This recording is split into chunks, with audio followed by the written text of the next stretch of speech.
folks, welcome back. I'm your host, RR Slugger. Last January, I made a video titled FOMO 2 Blacktron Boogaloo. In it, I discussed the then newly released Blacktron Cruiser gift with purchase set and the ludicrous price threshold it was locked behind. I decided not to partake in the grift, so I passed it up. But was I missing out? Fan of the channel, Noah, seemed to think so he sent a copy of the Blacktron Cruiser to my P.O. box. Thank you very much for your generosity, Noah. You turned this gift with purchase into a straight-up gift, and I can't thank you enough. Not only that, but check out this cute drawing on the side of the box. Wonderful. Now, obviously by now, I'm pretty late to the party on discussing this set, but there are a few things that I felt were somewhat unique to my experience worth sharing. For example, I'm one of those icky LEGO fans who prefers to use PDF instructions over paper ones. When I felt the cheap quality of this booklet in my hands, my mind raced back to the awful experience of building with the forest hideout instructions. Normally, I would just load up the LEGO Builder app, but since I built that set day one, they didn't have those instructions live just yet.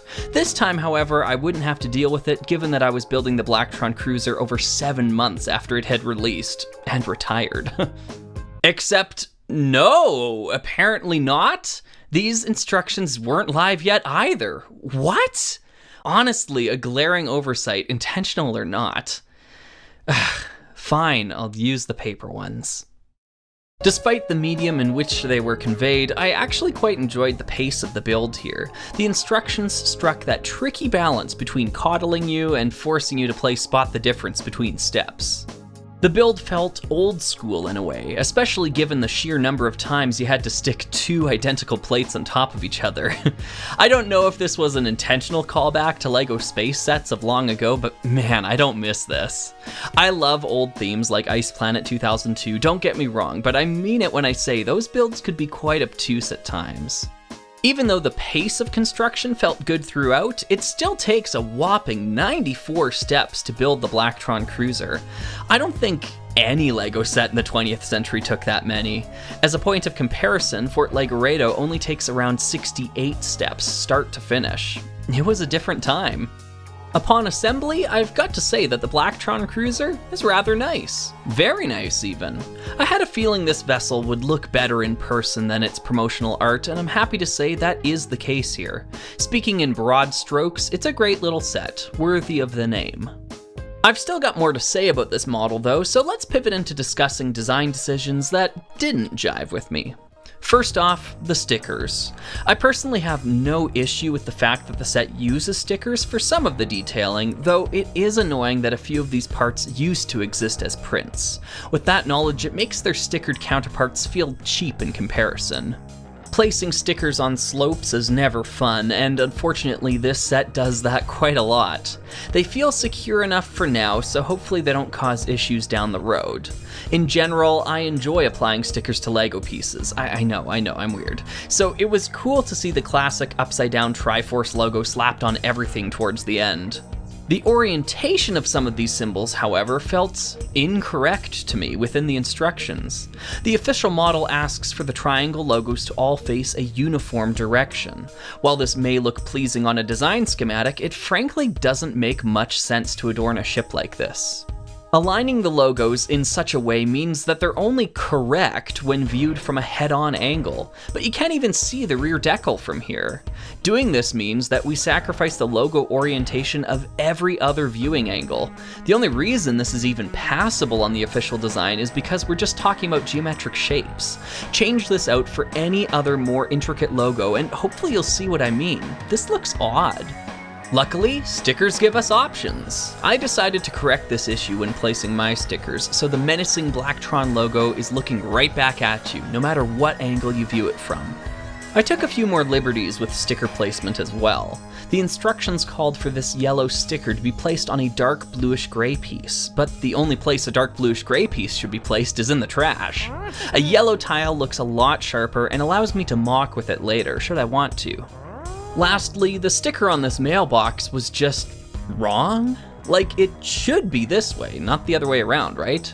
With all these logo orientation issues, it's honestly a relief that this set uses stickers and not prints. Next up, let's talk about wings, both front and back, as they each have their issues. Starting at the front, as is, I've got to admit that the wings look rather great extended. When we contract them, however, we start to run into problems.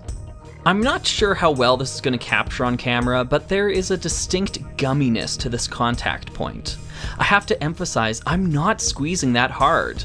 This wouldn't even be enough pressure to check for a pulse, and yet look at the parts peeling up. These siding pieces are to blame, and removing them returns the snappiness to the joint. It's all a moot point though, because the wings are on backwards to begin with. As mentioned in FOMO 2 Blacktron Boogaloo, for some inexplicable reason the set was designed with the wing tapering reversed compared to the original model. Certainly correctable though, and doing so eliminates the improper tolerances of the official design. We can even throw in some more printed elements. The rear wings are definitely a bit trickier though. While I'm certainly not crazy for the look they went with, I must admit simply throwing on the old style of trans red wedge plates doesn't magically solve everything for me. Maybe with some supporting black plates below? I don't know, it's a start at least. The last thing I wanted to comment on is the clip connection system used to join the modules. I'm just not a fan of it at all. The Technic pin bricks of yesteryear already had a little too much friction to them, and this new system only makes it worse. Every time I split this craft apart, I feel like it's gonna break. Overall, I think the Blacktron Cruiser is still a fine little ship, but doesn't compare as favorably to its Forest Hideout gift with purchase cousin. There are just a few too many design flaws that became all the more obvious upon handling it to give this set a shining review. Set designer Rock Kobe is a rather seasoned member of the LEGO group, mostly dedicating their time towards the architecture theme. I was surprised how many sets of theirs I had in my collection, all of which felt much stronger than the Blacktron Cruiser. As far as I know, this is the only spaceship Rock has designed for the LEGO group, and I think some of that potential inexperience shows through. So, was I missing out? And by extension, are you missing out if you decide to give this one a miss? Honestly, no, not really. It's fine for what it is, but this is by no means a must-have set for LEGO Space fans or even Blacktron fans. Luckily, aftermarket prices have remained rather tame on this one, unlike the Forest Hideout, which has doubled in value. If you really want to pick one up, anything around $40 Canadian feels like a good price for what you get. If you have to spend more, I think you'll be disappointed. Once again, I've got to thank Noah for sending this set to me. Without him, this video just wouldn't happen. Even though I didn't give the set a head over heels, glowing review, I still enjoyed playing around with it. Thank you for giving me that experience. My P.O. box is still open for another month if anyone else is interested. Details are in the description. I've been your host, RR Slugger, and I'll see you next time for another video.